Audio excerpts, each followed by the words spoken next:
वो हम बहुश्यामा, अर्थात एक से अनेक बने। भगवान ने सोचा एको हम बहुश्यामा, अर्थात एक से अनेक बने। कहते हैं उसी समय ज्ञानेंद्रियों और कर्मेंद्रियों का भी प्रादुर्भाव हुआ। मुनि श्रेष्ठ, इस प्रकार मैंने उन्हें तत्वों की संख्या बताई है।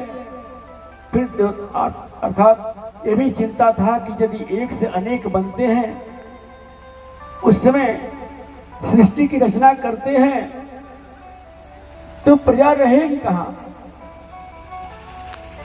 पृथ्वी को तो हैग्री नामक दैत्य चुरा कर पाताल लोक में लेकर गया है।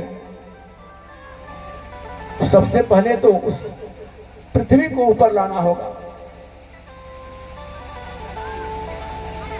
अर्थात उसी समय यानी भगवान की प्रेरणा से ब्रह्मा जी के द्वारा उत्पत्ति भगवान स्वयं शुक्र रूप में हुए, ठीक के द्वारा, और पृथ्वी को पाताल से ला। कहते हैं ज्ञानेंद्रियों और कर्मेंद्रियों का भी प्रादुर्भाव हुआ। मुनिश्रेष्ठ, इस प्रकार मैंने तुम्हें तत्वों की संख्या बताई है। इनमें से पुरुष को छोड़कर शेष सारे तत्व प्रकृति से प्रकट हुए हैं। इसे सबके सब जड़ हैं। तत्वों की संख्या 24 है। उस समय एकाकार हुए 24 तत्वों को ग्रहण करके परम पुरुष नारायण भगवान शिव की इच्छा से ब्रह्म रूप जल में सो गए। अनंत योजन थी। वह कमल करोड़ों सूर्यों के समान प्रकाशित हो रहा था। सुंदर होने के साथ ही संपूर्ण तत्वों से युक्त था और अत्यंत अद्भुत परम रमणीय दर्शन के योग्य था, सबसे उत्तम था। तत्पश्चात कल्याणकारी परमेश्वर शाम सदाशिव ने पूर्वज प्रयत्न करके मुझे अपने दाहिने अंग से उत्पन्न किया। उन महेश्वर ने मुझे तुरंत ही अपनी नाभि से, अपनी माया से मोहित करके नारायण देव के नाभि कमल में डाल दिया और लीलापूर्वक मुझे वहां से प्रकट किया। इस प्रकार उस कमल से पुत्र के रूप में मुझ हिरण्यगर्भ का जन्म हुआ। ब्रह्मा जी अपना जन्म के बारे में बताए। जब ब्रह्मा जी उस नाभि कमल से ऊपर आए तो ब्रह्मा जी को आश्चर्य हुआ। चारों तरफ देख रहे हैं कि मुझे उत्पन्न करने वाला कौन है, मैं कहां से आया हूं। वो कुछ दिखाई नहीं दिया। तो वही कमल का दंड पकड़ करके, नाल पकड़ करके वो नीचे गए। ये इसका जड़ कहां है? जब जड़ पता लगाते लगाते बहुत दूर तक गए, लेकिन कोई अता पता उसका नहीं चला।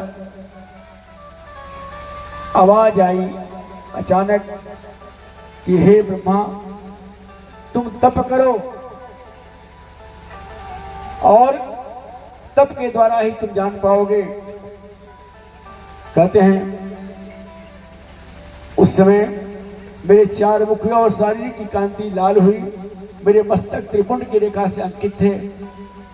भगवान शिव की माया से मोहित होने के कारण मेरी ज्ञान शक्ति इतनी दुर्बल हो रही थी कि मैंने उस कमल के सिवा दूसरे किसी को अपने शरीर का जनक या पिता नहीं जाना।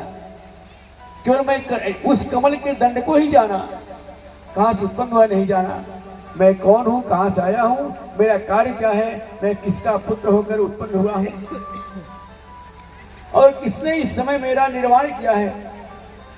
इस प्रकार संशय में पड़े हुए मेरे मन में यह विचार उत्पन्न हुआ, मैं किस लिए मोह में पड़ा हुआ हूं।